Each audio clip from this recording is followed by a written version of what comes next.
नमस्कार, मैं मोहम्मद आसिफ और आप देख रहे हैं SPN9 न्यूज। छत्तीसगढ़ के मुख्यमंत्री भूपेश बघेल एक बार फिर से अपने कामकाज की ओर जुट गए हैं और पूरी तमाम उन कामों पे जिम्मेदारियों को लेकर लोगों के सामने जा रहे हैं और उस पर ध्यान देना शुरू कर दिया उन्होंने, जो पिछले 1 से 2 हफ्तों में जो है ये पूरा सिस्टम बिगड़ गया था। वो इस बात को लेकर कि आखिर जो 2.5 साल के CM पद को लेकर जो है अंदरूनी जो लड़ाई चल रही थी, जैसे ही इस पे इन्होंने कामयाबी पाई, जैसे ही इस झगड़े पे उन्होंने फतेह पाया, उसके बाद से अब फिर से छत्तीसगढ़ में जो है फिर से वो काम काज को लेकर जुट गए हैं। विधायकों से बातचीत कर रहे हैं, नेताओं से बातचीत कर रहे हैं, वहाँ के कार्यकर्ताओं से बातचीत कर रहे हैं कि इन दिनों में जो लोगों के कामकाज नहीं हुए हैं उन पे ध्यान देने की ज़रूरत है। जो इन दिनों में जो लोगों की परेशानियां बढ़ी हैं उस पे ध्यान देने की ज़रूरत है।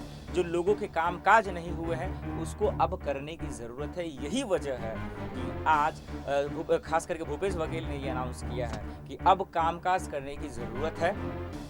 तमाम नेता कार्यकर्ता उन जिम्मेदारियों को समझने की ज़रूरत है कि जो वादे छत्तीसगढ़ के अवामों से किए गए थे, छत्तीसगढ़ के जनताओं से किए गए थे, और उस पर खड़ा होने की ज़रूरत है। क्योंकि जब काम करेंगे लोगों के लिए तभी लोग जो है आने वाले चुनाव में फिर से इस तरह के नेताओं को, विधायकों को मौका दिया जाएगा। अब देखना ये होगा कि एक तरफ भूपेश बघेल के लिए ये जिम्मेदारियां थी, जो अंदरूनी लड़ाई चल रही थी CM पद को लेकर, उस पर तो इन्होंने फतेह पा लिया, कामयाबी पा, लेकिन अब जो कामकाज जो थोड़ा सा बिखर गया था, जो उनकी रणनीति थी, फिर से उन्होंने उस पर जुट गया है। एक तरफ तीसरे लहर की भी अब बातचीत हो रही है, तो कोरोना महामारी से भी किस तरह से वो रणनीति बनाते हैं ताकि वहाँ छत्तीसगढ़ के लोग, वहाँ के आवाम महफूज रह सके, तो इससे भी अब उनकी जिम्मेदारी बढ़ेगी। और यही वजह है कि उन्होंने अब ये कदम उठाया और उन्होंने कहा है कि अब तमाम लोग खड़े हों और काम काज में जुटना शुरू कर दें, और इसीलिए उन्होंने ये तमाम रणनीति बनाई है ताकि लोग अब काम करने के लिए एकजुट हों।